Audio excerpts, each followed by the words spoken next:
Mga master, okay lang bang? Huwag niyong skip ang mga ads sa aking mga video kung okay lang mga master. Salamat sa solid na suporta po. Yon, what's up mga masters? Nandito na naman tayo sa panibagong araw, panibagong kabanata na naman ang pagsasama-samahan natin ngayon guys.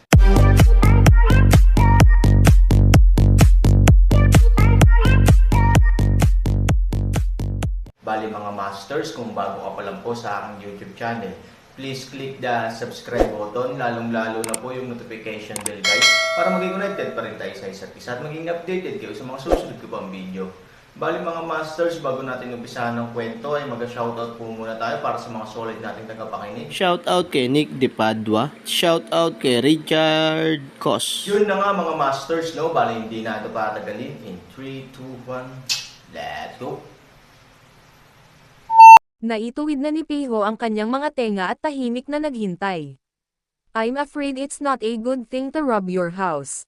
At saka, it's a new building and a dream place. He's really not willing to do this. He's afraid you're angry and unhappy, sabi ni Pego. Galit, hindi masaya. Nanlamig si Piho, at paulit-ulit na umiling sa susunod na segundo, buti na lang at mapalad ang Kafeng Pavilion sa pagtanggap ng mga panauhin upang mabuhay. Masyadong masaya si Piho na magkaroon ng mga emosyon sa itaas. May mahinang tunog na naman sa loob ng sasakyan. Mukhang nakikipag-usap na naman si Pego sa VIP. Ilang sandali pa, mahinang umubo si Pego. Tigre, sincere ka ba? Walang masabi ang anak ko, kaya I can swear to God. If anything goes against my heart, heaven will hit 5 thunders. Si Pei Hoxan ay nanumpa na maging tapat minsan at para sa lahat. Kung ang VIP ay nakatira sa Kafeng Pavilion, maaari niyang makuha muna ang buwan at maglagay ng magandang emosyonal na pundasyon sa VIP. Si Pei Hu ay tiyak na handang gawin ito, at kahit na hindi ito makuha. Well, kung ganoon, dapat kang mag-order kaagad ng isang tao na maghanda at magmaneho papunta sa Kafeng Pavilion. Sa sandaling bumagsak ang boses, si Pei Hu ay puno ng kagalakan at nagmamadaling humanap ng isang sikat na doktor, habang sinundan ng isang grupo ng mga senior executive ang sasakyan at dahan-daang tinungo ang Kafeng Pavilion. Ang Kafeng Pavilion ay matatagpuan sa timog silangan ng City Lord's Mansion, 1.5 milya lamang ang layo mula sa City Lord's Mansion, na kabilang sa panlabas na mansyon. Gayunpaman, bagaman ito ay isang banyagang mansyon lamang, ito ay napakalaki sa sukat. Nakaupo ito sa napakalaking lawa, napapaligiran ng mga berdeng puno, parang isang lugar kung saan nakatira ang mga immortal. Parehong kapaligiran at kinang, parehong kinang at kapayapaan at pagkakaisa ng kalikasan. Ito ay karapat-dapat na maging pavilion ng Phoenix kasama ang Phoenix. Habang papasok ang sasakyan, huminto siya sa gate ng main hall ng Kafeng Pavilion, at tinulungan ni Pego si Han Sanchen na mabagal na bumaba. Dahil alam niyang hindi maganda ang pakiramdam ni Han Sanchen, at ngayon ay lalo siyang pagod, tinulungan niya si Han Sanchen at dumiretso pa siya sa kwarto nang hindi kumukumusta sa mga taong nasa likod niya. Gusto ng lahat na makita ang hitsura ng VIP. Sa kasamaang palad, hindi sila lumingon. Naturally, mahirap makita ang hugis nito. Sa halos hindi paglingon, makikita na ang VIP ay maikli, parang tao, at medyo bata, lalaki.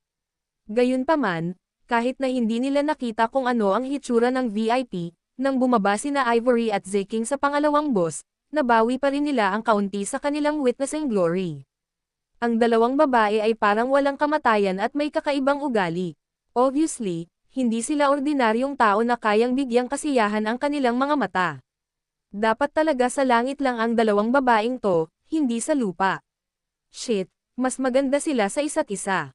Totoo naman, hindi mabilang na tao ang nakikita ko, pero bihira lang makakita ng ganoon kagandang babae, not to mention to at the same time. Mukhang hindi talaga simple ang pagkakakilanlan ng VIP. Isipin mo, ang lalaking pwedeng magkasabay nitong dalawang dilag ay dapat na dragon at phoenix sa mga tao. Oo, sayang hindi natin makita ang totoong mukha ng VIP. Nang sabihin nila ito, umiling sila at bumantong hininga, puno ng kawalan ng kakayahan. Ang dalawang babae ay hindi masyadong nakipag-eye contact sa pamilya Pei. Pagkababa ng sasakyan, mahigpit nilang sinundan si Han Sanchen at Pego hanggang sa loob. Si Ziking ay nagpapatakbo ng enerhiya sa buong katawan anumang oras, na kumikilos bilang isang mahusay na bodyguard. Para sa kanya, noong siya ay nasa pinakamahina, palaging pinoprotektahan siya ni Han Sanchen. Naturally, kapag si Han Sanchen ay nangangailangan ng higit na proteksyon, siya rin ang dapat na taong hindi sumuko.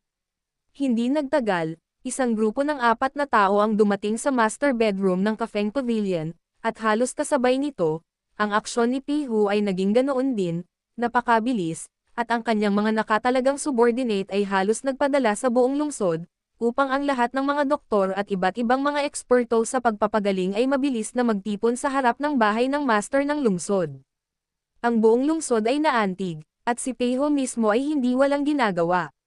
Bigla niyang naisip na ang kanyang bihirang kayamanan ay maaaring maging kapaki-pakinabang, kaya't siya ay nagmadali sa kanlurang silid ng mansyon ng Panginoon ng lungsod na orihinal na pag-aari niya. Sa silid ng West Wing, isang babae ang nakaupo sa windowsill ng master bedroom ng West Wing room sa oras na ito, nilalaro ang magandang singsing sa kanyang kamay. Ang singsing na ito ay Kat-Anji tanging ginawa. Nilagyan din ito ng hiyas sa gitna. Sa unang tingin, ito ay napakahalaga. Tuwang-tuwa din ang babae. Sa pagtingin sa singsing, hindi niya ito may baba. Alam niyang sapat na ang singsing na ito para ipakita niya sa harap ng sinumang babae. Hindi lamang ito isang bihirang kayamanan, ngunit higit sa lahat, ito ang moral sa likod nito. Ang kanyang pangalan ay Yinso. Bagamat hindi ito ang ganap na Panginoon ng pamilyang Pei, isa rin itong matagal ng pamilya, na may kaunting yaman at kapangyarihan. Ito ay ang phoenix na tumutugma sa dragon. Si Peihu, ang pinakamagaling sa pamilyang Pei, ay natural na magiging manugang na dragon na gustong agawin ng maliliit na makapangyarihang pamilyang ito, ngunit karamihan sa kanila ay ganito, at natural na mahigpit ang kompetisyon. Mayroong hindi mabilang na mga pamilya na gustong pakasalan ang pamilyang Pei. Natural, maraming babaeng pampamilyang tulad niya. Lahat ay nakipaglaban ng hayagan at palihim, hindi lamang para sa kanilang sariling mukha, kundi para rin sa ikaluluwalhati ng pamilya. Ngayon, ang singsing na ibinigay ni Peihu ay nagpahayag ng kanyang tagumpay sa digmaang ito. Masasabi niya sa lahat na siya ang talagang mahusay na babae na nanalo sa digmaan. Bagaman, sa katunayan, alam din niya na kahit nanalo siya, hindi ibig sabihin na siya ay talagang nanalo. Ang ipinangako ni Peihu ay kunin siya bilang isang babae. Noon pa man ay may babaeng nasa puso niya na hindi ito makuha. Diwata ng Kailan Holy Family. Gayunpaman, sapat na ang umakyat sa pamilyang Pei, at sapat na upang makuha ang puso ng tigre ng Pei sa 10,000 kababaihan. Gayunpaman, bilang karagdagan sa pagiging masaya, siya ay medyo malungkot. Dahil hindi niya gusto si Peihu, at ayaw niyang maging asawa ng pamilya Pei. Bagamat gusto niya ang ganoong uri ng tao, hindi ito nangangahulugan na ang ganitong uri ng tao ay dapat na Peihu. Kaya lang, bagamat ang mga kababaihan ng pamilya ay may nakakainggit na buhay, mayroon ding mga walang magawang politikal na kadahilanan sa likod ng mga ito. Ngayon, makakahanap lang siya ng isang bagay na hindi bababa sa hindi masyadong negatibo mula sa likod ng huwad na kawalang kabuluhan na iyon upang mabawasan ang pagkabagot ng kanyang sarili. Sa oras na ito, nagmamadaling bumalik si Peihu. Bahagya siyang bumangon at binuksan ang pinto. Kahit anong ayaw, siya rin ang magiging asawa niya at ang matagal ng manugang ng kanyang pamilyang yan. Dapat siyang gumawa ng magandang trabaho sa pagbati. Bumalik ka na ba? Pilit siyang ngumiti. Talagang nasiyahan si Peihu kay Yinso. Siya ay napakaganda at napakatangkad, ngunit si Xiao Xianer ay isang tinak sa kanyang puso. Nasaan ang turning pill ko? Tanong ni Peihu. Pinapalitan ng Diyos ang tableta. Natigilan si Yinso. Sa sumunod na segundo, sumagot siya, iniligpit ko ito. Mahina ang kalusugan ng aking ama. Pagbigyan mo muna ako. I'm in urgent need. Peiha daw. Nang marinig ito, bahagyang umiling si Yansu, sinabi mo na isang magic pill lamang, at ang magic pill lamang na iyon, ang makakapagpabuti sa aking ama, kung ang ama ni Yansuki ay mahina, at kahit na ang pamilya yan ay mayaman, ito ay napunta sa huling pagbaba, lalo na pagkatapos na ang ama ni Yansuki ay nasa mas masamang kalusugan sa mga nakaraang taon, ang pamilya yan ay nasa panganib ng bangkarota anumang oras. Dahil sa ganoong political factors, nag-aatubili na tumugon si Yinsu sa lalaking hindi niya masyadong gusto, pero mukhang okay naman siya sa kabuuan. Ngunit sa kasalukuyan, kung gusto ni Peiho na bawiin ang umiikot na God Pill, natural na hindi masaya si Yanso. Alam ko, ngunit mayroon akong mas mahahalagang bagay na gagamitin ngayon. Nag-aalalang sinabi ni Peiho, ang iyong ama, susubukan kong muli. May mas mahalaga pa ba sa magiging biyenan mo? Hindi ako naniniwala. I'm afraid it's your confidante. Malamig na sabi ni Yinso. Anong klaseng confidante to? VIP to. Dalhin mo sa akin dali. Hindi. Tumanggi si Yinso. Sa malutong na tunog, sinampal ni Peiho ang mukha ni Yanso at galit na sumigaw, Yinso, huwag mo akong bigyan ng walang hiyang mukha. Huwag mong isipin na hindi ko alam kung bakit handa kang pakasalan ako bilang isang babae.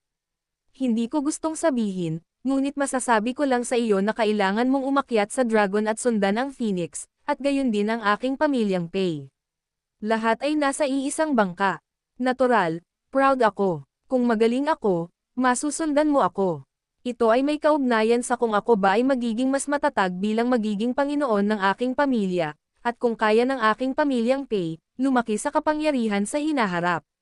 Tinakpan ni Yinso ang kanyang masakit na mukha at tumingin kay Peiho na may galit, okay, maibibigay ko sa iyo ang Divine Pill, ngunit mayroon akong kahilingan. Anong requirements? Ang gamot ay upang mailigtas ang buhay ng iyong magiging biyenan. Ngayon, maaari mo itong pilitin na ibalik anuman ang kanyang buhay o kamatayan. Gusto kong makita kung anong uri ng marangal na tao ang makakagawa sa iyo ng ganito Peiho. Gusto kong sumama sa iyo. Desidido si Yinso at sinabi. Nag-isip sandali si Peiho. Bagamat medyo naiiba ang pangangailangang ito, walang pag-uugaling cross-border. Higit pa rito, kung maibabalik niya ang umiikot na tableta ng Diyos, siya Peiho ay nais ding gumawa ng higit pa sa mas kaunti, okay, sumama. Nang marinig ang sang-ayon na sagot ni Peiho, tumanggo si Yinso, maghintay sandali, at kukunin ko ito para sa iyo. Pagkatapos noon, tumalikod si Yansu para pumasok sa silid, ngunit ang hindi napansin ni Peiho ay ang mga mata ni Yansu ay biglang naging napakasama, at napuno pa ng bakas ng hindi mahahalata na malamig na liwanag.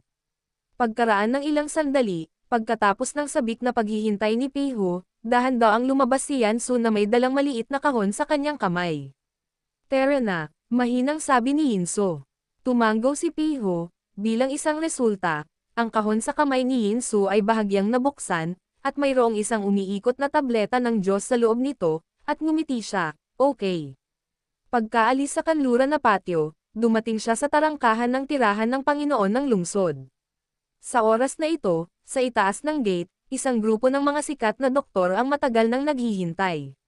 Nang makita nilang lumabas si Peiho, sunod-sunod silang sumamba. Nakilala ko si Mr. Pei. Tumanggo si Peiho, tumingin sa paligid, at nakita na ang mga doktor sa paligid niya ay umabot na sa modelo ng 100 tao, at lahat ay may hawak na kahon ng gamot sa kanilang mga kamay.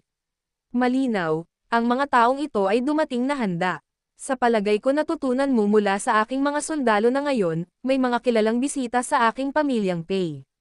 Gayunpaman, siya ay malubhang nasugatan at nangangailangan ng agarang paggamot. Ang aking ama ay nagutos na kung sino mang doktor ang makapagpapagaling sa VIP, siya ang magiging benefactor ng pamilya Pei, at tiyak na siya ay magbibigay sa akin ng malaking pasasalamat. Bukod dito, ang aking ama ay nagutos din na ang anumang mahalagang mga materyales sa gamot ay dapat nabatiin ng husto, at ang lahat ay dapat bayaran ng aking pamilyang Pei. Naiintindihan mo ba? Sa puntong ito, paulit-ulit na tumanggo ang mga tao, I understand. Please rest assured, young master. We will try our best to treat the VIP. Good, let's go. Pagkatapos ay pinangunahan ni Peiho ang mga tao patungo sa Cafeng Pavilion. Pagdating niya sa Cafeng Pavilion, halatang nagulat si Yinso. Bagamat hindi pa niya ikinasal si Peiho, at kahit ang pangunahing pakikipag-ugnayan ay hindi pa ginanap, mayroon pa rin siyang ilang mga aralin para kay Peiho, at alam niya ang kahalagahan ng Cafeng Pavilion na ito para sa Peiho. Masasabing ang Cafeng Pavilion ay isa sa mga pangitain sa buhay ni Peiho. Gayunpaman, ito ay isang lugar na si Peiho ay hindi nanirahan sa kanyang sarili, ngunit inayos muna sa kanyang bibig ang tinatawag na kilalang panauhin. Mukhang kasing halaga talaga ng tanyag na panauhin na ito gaya ng sinabi ni Peiho. Mukhang tama talaga ang narating ko sa pagkakataong ito. Isang grupo ng mga tao ang naglakad hanggang sa looban ng master bedroom at huminto sa looban sa harap ng pinto. Si Peigo ay nakatayo sa pintuan, naghihintay na balisa kasama ang isang grupo ng mga executive. Tuwang-tuwa siyang makita si Peiho na nangunguna sa mga tao rito. Nakita ko ang aking ama. Magalang na sabi ni Peiho. Okay. Inutusan ng aking anak ang mga sundalo na tawagan ang lahat ng mga sikat na doktor sa lungsod. Bilang karagdagan, hiniling ko rin sa mga tao na mag-post ng mga post ng bayani ng malawakan sa lahat ng malalaking lungsod sa loob ng saklaw ng impluwensya ng aking pamilyang Pei. Naniniwala ako na sa susunod na mga araw, magkakaroon ng tuloy-tuloy na daloy ng mga doktor. Pei ha daw. Magaan ako kapag may ginagawa ka. Ngumiti si Peigo, tumalikod at marahang kumatok sa pinto, magalang na sinabi, dumating na ang doktor. Bumagsak ang mga salita, tumunog ang mga yabag sa silid, bahagyang bumukas ang pinto, at dahan-daang lumabas ang isang babae. Nang makita ng mga tao ang mukha ng babaeng ito sa publiko, hindi nila maiwasang mabigla. Si Peiho, na orihinal na nakangiti, ay tumingin sa kanya ng blanko at halos makalimutang huminga. May order ang master ko. Please leave in batches if you are bothered. Bukod sa Purple Love, sino kaya itong babaeng ito? Hindi nagtagal ay pumila ang isang pulutong ng mga doktor para pumasok. Ama, ito, ang babaeng ito. Lumipad pataas si Peigo Zin. Paanong hindi alam ni Peigo ang isip ng kanyang anak? Tumingin siya kay Yinsu sa tabi ng kanyang mga mata at umiling kay Peiho, ang ilang mga babae ay hindi maaaring hawakan. Labis na nadismaya si Peiho, ngunit naintindihan din niya ang sinabi ng kanyang ama. Napabuntong hininga na lamang siya ng palihim. Bakit alam niyang hindi sa kanya ang mga babae? Gayunpaman, nang si Peiho ay lihim na napabuntong hininga at nawala, si Yansu sa gilid ay gumawa ng isang hakbang na ikinagulat ni Peigo at Peiho halos magkasabay. Ito, gulat na sabi ni Peigo. Si Peiho ay lubos ding nataranta, kaya, Yinsu. Ikaw, ano ka? Anong ginagawa mo? Yun na nga mga masters, no? Bali panibagong kabanata na naman yung natapos natin ngayong gabi. Muli, maraming salamat po talaga sa walang sawang suporta po sa aking YouTube channel na talagang inaabangan nyo po ang bawat upload ko po. Bali mga masters, magkita-kita ulit po tayo bukas ng gabi at ngayon po ay magpapaalam po muna tayo. Bali mga masters, bye-bye!